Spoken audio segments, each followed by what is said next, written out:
Hello and welcome to the noise and chaos of Pride 2023. This is unreported news. So let's see what's different about Pride this year. I hadn't been to Pride for 4 years, since before the COVID pandemic, and it felt different. Less celebration, more active defiance, as political attacks on the LGBT community, especially trans people, have escalated. Ukraine led the parade, a country at war, but also asserting its support of LGBT rights as opposed to Russia, its neighbouring aggressor. Hong Kong has seen legal challenges to discrimination in recent years and fears that China is far less tolerant than the more liberal-minded city. This year, Uganda introduced the death penalty for same-sex acts, and other African countries are introducing anti-LGBT legislation, dressing it up as an anti-colonial rejection of Western social mores.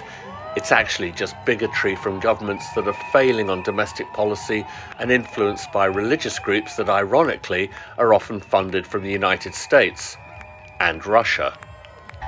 This year saw a huge trans presence on the parade as anti-trans feminists have convinced some in the establishment to attack trans rights. What came across loud and clear was that young LGBT people and Gen Zers as a whole are trans-tolerant.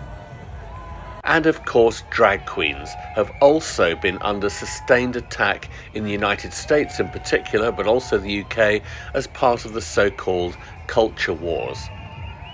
In case anybody hasn't figured out what's happening, right-wingers are picking off sections of the LGBT community, trans and drag queens first, with a view to reversing our civil liberties and equality.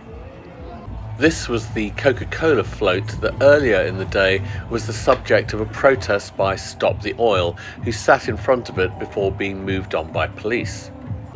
Compared to 4 years ago before the pandemic, the corporate presence seemed more muted this year, and certain sectors are not popular right now with the public. For example, utilities companies at a time when bills have soared. Of course, it's great to see Microsoft supporting LGBT people, but there's definitely a growing questioning of what motivates corporates on this issue, and is their support as strong as was hoped in the past? The NHS was very prominent in its 75th year of existence and after the COVID pandemic, with loud cheers from the crowd. And there were dancing unicorns, which shows that despite the new seriousness, camp fun still prevails. As Pride winds down for 2023 here in London, what's been very evident is a strong trans presence.